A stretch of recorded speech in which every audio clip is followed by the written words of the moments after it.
elder. Has the elder ever heard of a tribe called the Hebrew Israelites settling here in Juda and calling it Juda at one time?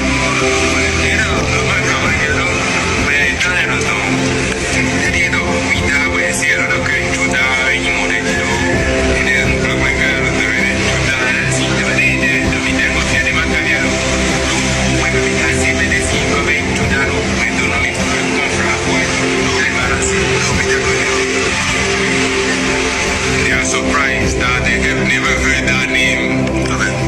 And that's why I'm doing this, because there's a lot of misinformation and lies being spread in America. So we want to get the record straight and the facts. They are already wrong. Okay. Nobody knows about Judah here.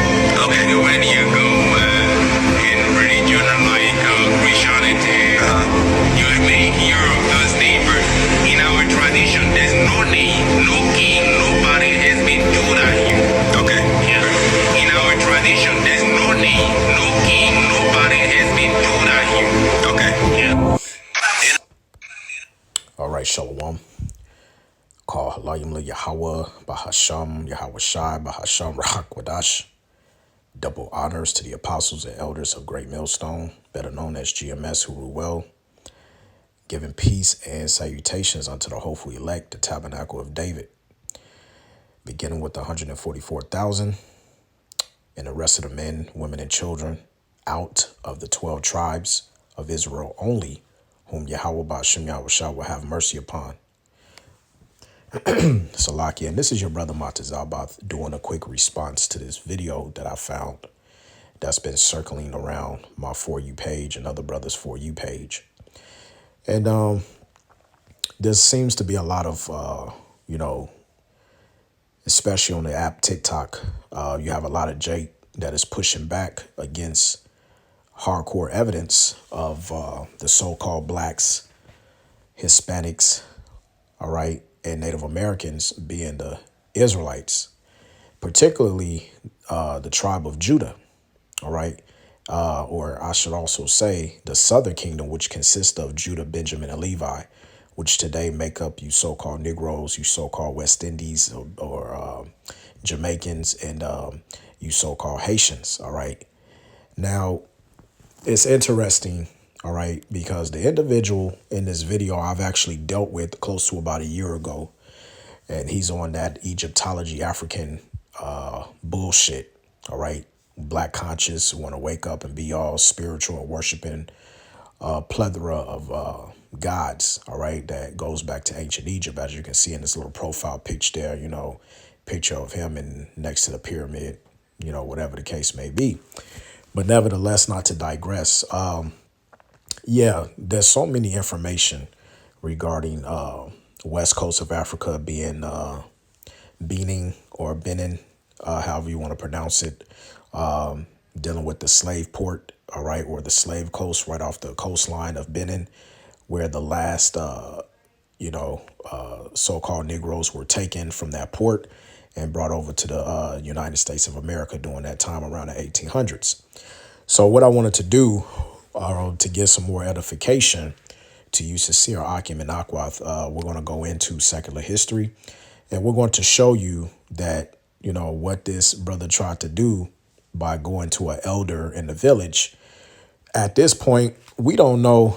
For all we know, that brother could have paid, these people to say that. Number one, which that's possible. Two, Esau, all right, has gotten control of the education system over there, so much so to where, just like pertaining to us in America today, we have been told different. And when you think about, learning, history or world cultures in school, the only thing you are taught when it comes to slavery or the slave trade is that you was gathered from Africa, but they never tell you what you were doing prior to that.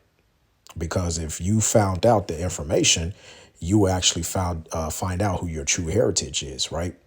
So what we're going to do is let's go into some history. And this is an article I ended up finding. And it's from, let's see here. go up to the top really quickly from Addison Sarter, May 10th of 2020. All right. And he done his due diligent research to look up this information.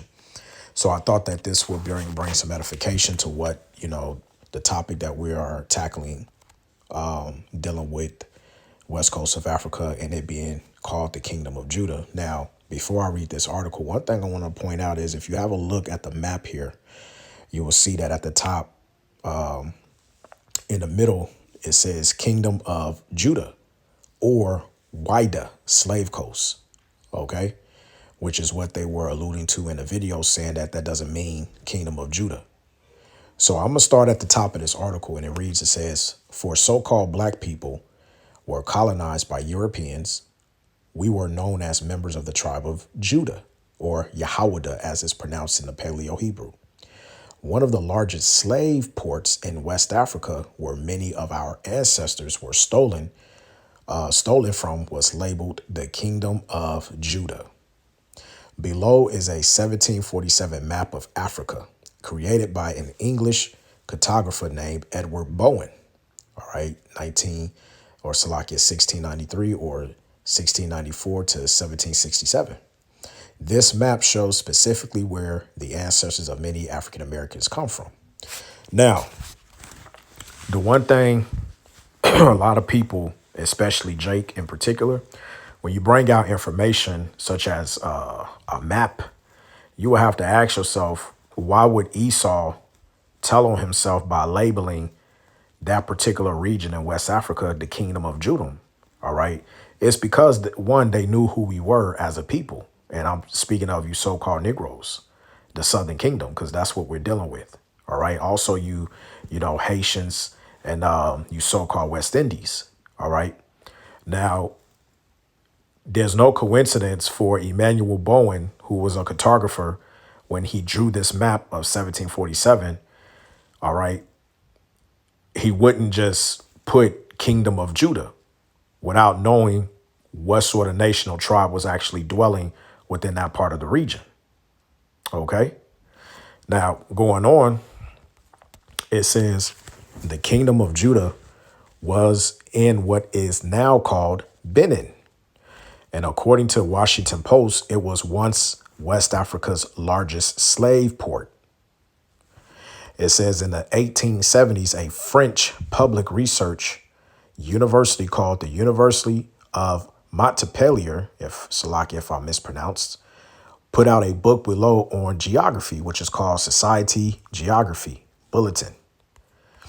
Now, it says the book talks about the Kingdom of Judah, stating, Judah is an old city frequented since the 16th century by the Portuguese slavers who gave it its name. Its inhabitants were said to be Judaic, and they were indeed considered as a remnant of the scattered tribes of Israel. Keep in mind, this is a book by a French person written, and as you can see there, 1890. So understand Esau, okay, they know the real deal. As the scripture says, let's get a precept if we can real quick.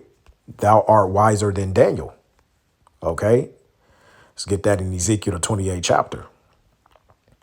Ezekiel 28:3, it says, behold, thou art wiser than Daniel. There is no secret that they can hide from thee. So you don't think when Esau came into power during the Renaissance era, all right, when he came over to the west coast of Africa, all right, around the 1600s to gather the Southern Kingdom, you don't think that he would have accomplished a diligent search, right? The scriptures speak about that. See if I can grab that, right? This is Psalm 64:6. All right, let's grab that. It says, this is speaking of Esau, Edom. They search out iniquities. They accomplish a diligent search. Both the inward thought of every one of them in the heart is deep. And so prior to getting us, they knew who we were already. OK, they already knew who we were, man. So you don't think that Esau would have had that information? That's what you have to ask yourself if you're being sincere and if you're being open minded. All right. So going on to say, in other words, the so-called black people stolen and brought to America are the indigenous people of Israel, aka Israelites. Right? Side note, it says many people today believe that the Israelites were or so-called white, and that's true based upon Esau's pseudoscience and lies and manipulation of factual history. It says over 1,000 years ago, around 100 AD, a Roman historian named Tacitus wrote about the race of Jews in his book Histories. And in the book, Tacitus wrote about Jews saying, many assure us they were a race of Ethiopian origin. And an English historian named Godfrey Higgins, 1772 to 1833, stated, according to many testimonies, the inhabitants of Sudan, Egypt, Arabia, Palestine, Western Asia, and India were Ethiopians, therefore so-called Africans. And as we know, Palestine has become another name for Israel. End of side note. In 1876, a French geographer named Elise Reclus also wrote about the same kingdom of Judah on the slave coast in West Africa in his book called The Earth and Its Inhabitants. And he wrote, known to Europeans by various names of Fida, Hirda, Wida, or Wida, the old writers called it Judah, and its inhabitants were said to be Jews. And there was also a Jew community in Timbuktu, Mali. Okay, in 1820, an English traveler named James Gray published his book and an account of Timbuktu in Hausa.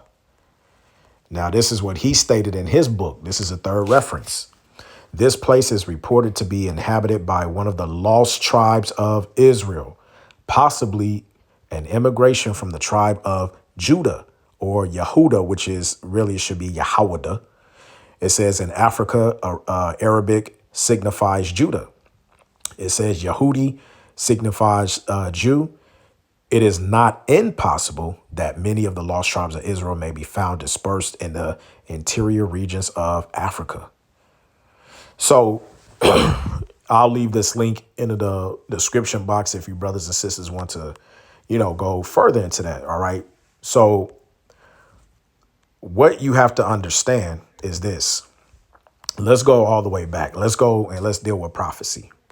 Let's go to the book of Luke, the 21st chapter, because Yahushua said it out of his own mouth. All right. This is Luke chapter 21, verse 21 in the King James Version. It says, then let them which are in Judea flee to the mountains, and let them which are in the midst of it depart out, and let not them that are in the countries enter thereinto. For these be the days of vengeance, that all things which are written may be fulfilled.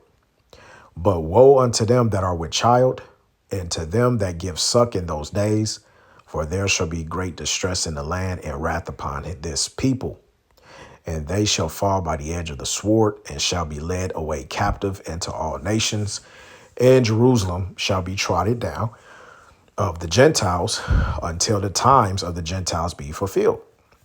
So the main point was when Yahushua came on the scene 2,500 plus years ago, he prophesied about the downfall of the nation of Israel and how the Romans were going to sack the temple, which goes back to 66 and 70 AD, dealing with Vespasian and Titus and them. All right.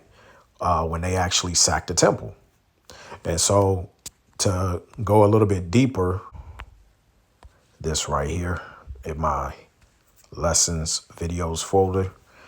Now, this is from the page 84 from Babylon and Timbuktu. And we're going to read the last paragraph that's highlighted. It says, in the year 65 BC, the Roman armies under General Pompey captured Jerusalem.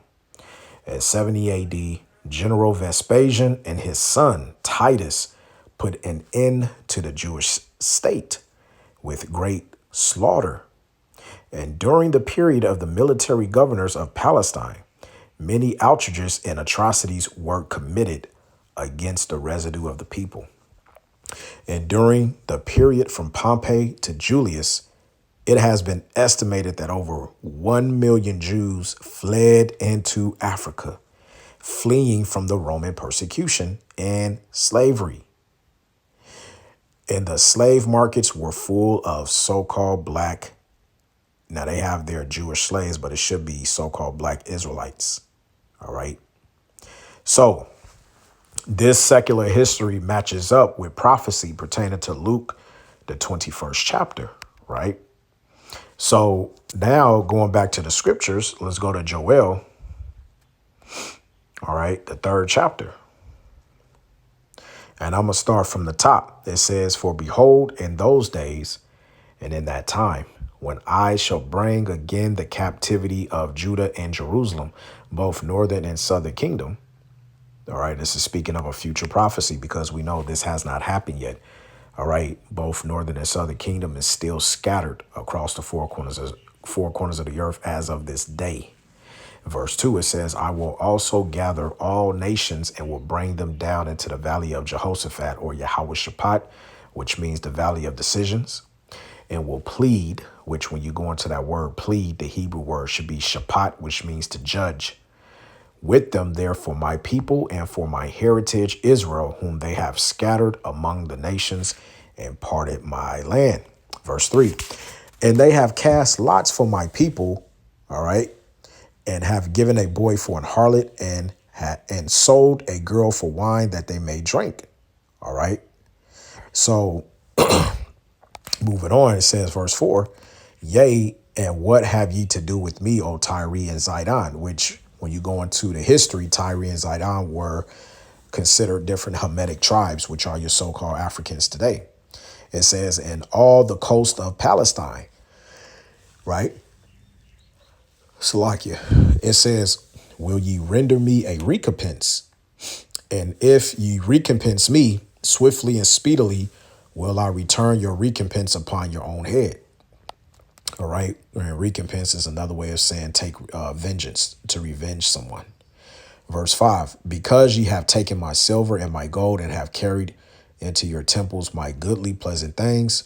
Verse 6, "The children also of Judah and the children of Jerusalem have ye sold unto the Grecians, that ye might remove them far from their border." Now, this is very important because this is biblical prophecy, all right, pertaining to the children of Israel that happened in secular history. And you had your different Hamitic tribes, your so-called Africans today, they had a part to play in our slave trade because they are the ones that sold us to the so-called white man.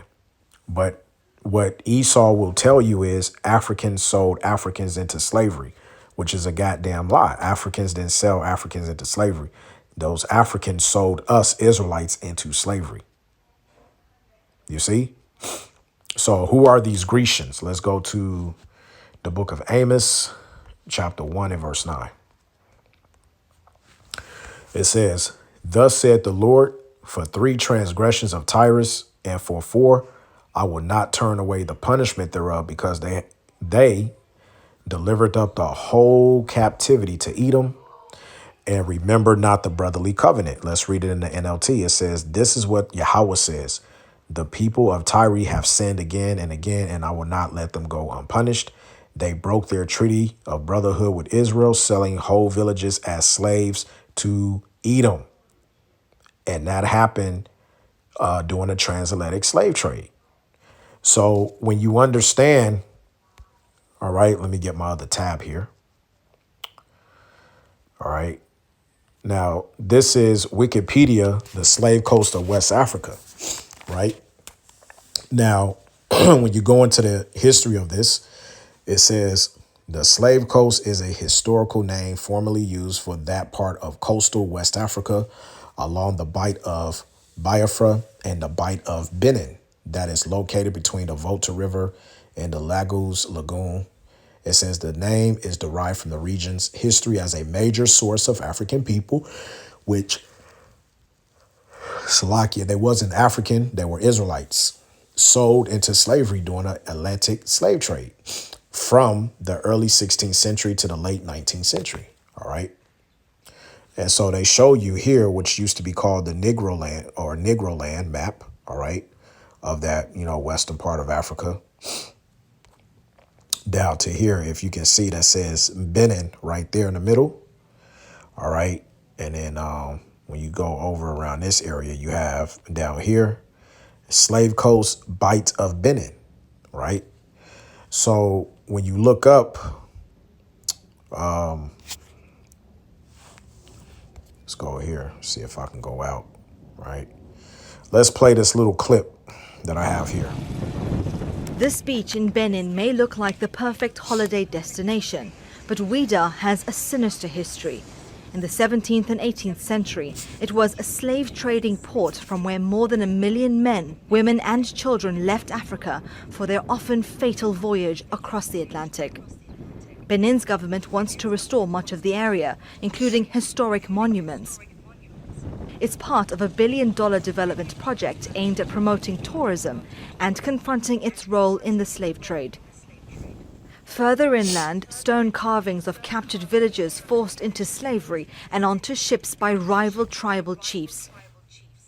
Now, notice, let me just take that back a little bit. Notice the yoke of iron around the ankles. And this is biblical prophecy because the scriptures talk about, let's grab that in Deuteronomy, yoke of iron, right? Deuteronomy 28 and 48. Therefore shalt thou serve thy enemies which Yahweh shall send against thee in hunger and in thirst and in nakedness and in want of all things. And he shall put a yoke of iron upon thy neck until he have destroyed thee. Now, when you look up, let's just Google this real quick.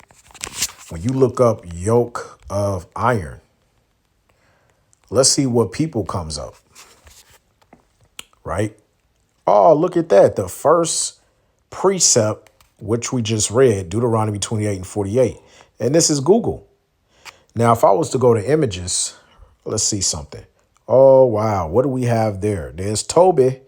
Your name is Toby. That's Kunta Kinte. First picture on the left, yoke of iron around his neck. You also have, all right, this Jake right here, yoke of iron on his neck, right? You have, all right, images of how the yoke used to look, okay? And for those of you who don't know, this sort of style of a yoke around somebody's neck, they used to put this on Jake's neck and they used to tie little bells around him. So if they try to escape, going into like the woods or whatever, they can be able to hear the rattling from the bells. All right. You can look that information up.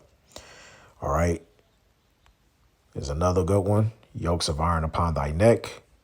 All right. It seems as though only one people fit that description, my man. All right. I don't see you people claiming to be the Ish people over in the Holy Land. All right. Where's the history of you having yokes of iron upon thy neck, as the scripture says? Anyway.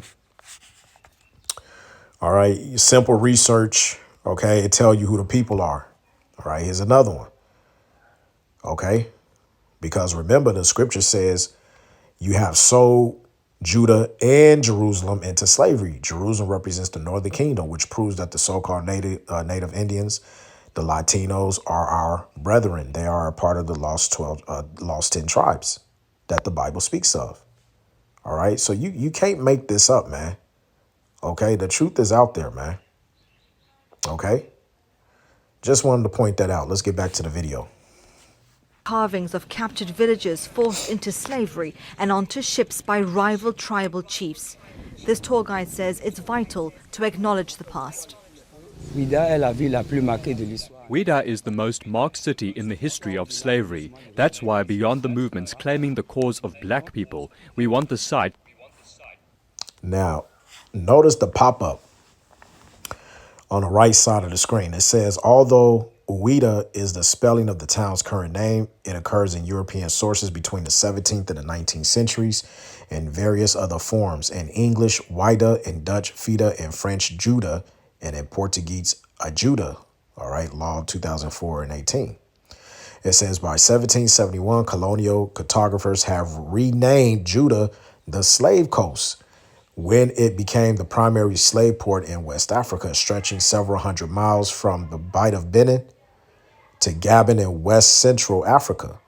And even with this name change, the view that the name Juda does not enter the historical records until 1671 through 73 is opposed by Elise Reckless, who in 1888 states the Europeans have destinated it by, and let's That continue have to known see history to be if restored so second that the part pops history up. doesn't die. Remnants remain in Ouida's landscape and architecture. Portugal, Britain, and France And I don't built think I forts actually to put that protect in the their video, profits. but that's okay. Nearby, a renovated museum showing African colonial history. From a church bell brought by Roman Catholic missionaries, world maps, and tools to imprison slaves. And then there's the proof once more. Yokes of iron, man. What people fit that description? You be the judge. This emotion I have every time I see those chains that were used to chain the slaves, our grandparents, our ancestors, who were deported by the colonizers. It makes me relive things. It hurts a bit, but it's our story and we have to accept it. Benin's leaders say the heritage site will ensure that future generations are educated about their ancestors. I came here this morning because I was missing some information about my culture, which is what I came to visit. And after the visit, I really appreciate the idea of the state showing us what we need to know about history of our country. These are not things we're usually taught at school or in everyday life. If it continues like this, we will have some very beautiful things and we will be able to properly represent our country. As many in the Americas and Europe debate how the slave trade should be remembered, for many in Benin, understanding and confronting sensitive relics of the past could pave the way to move forward. Rahila Mohammed, Al Jazeera. All right. So that was an old video I put together, all right, dealing with the transatlantic slave trade. Yeah, that's pretty much all I wanted to grab on that one. So as you can see, you know, when you go back to this, all right, let's see here. If I go back and I go down, all right, it says tab here is the Bight of Benin, the slave coast. It says the Bight of Benin was a scene of extensive slave trading between the 16th and the 19th century. And the region of coastal lagoons west of Niger Delta became known as Slave Coast.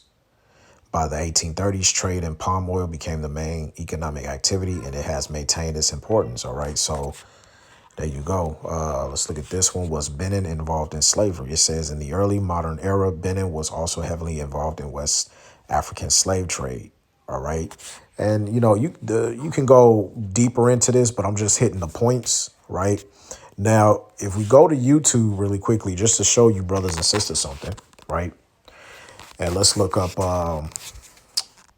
Shaka.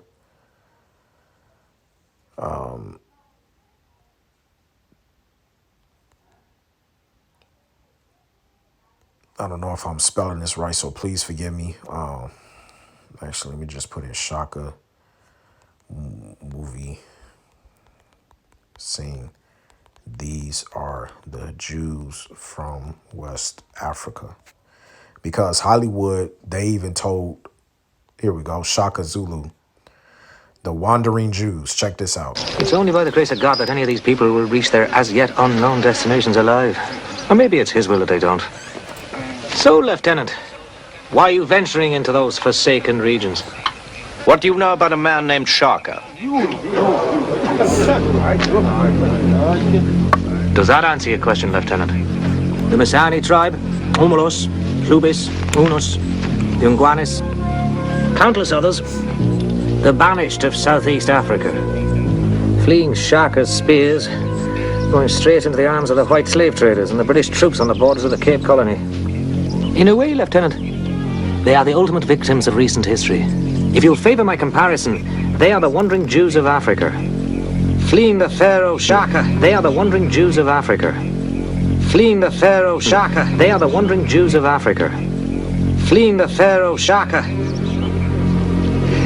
into the Babylonian captivity of slavery.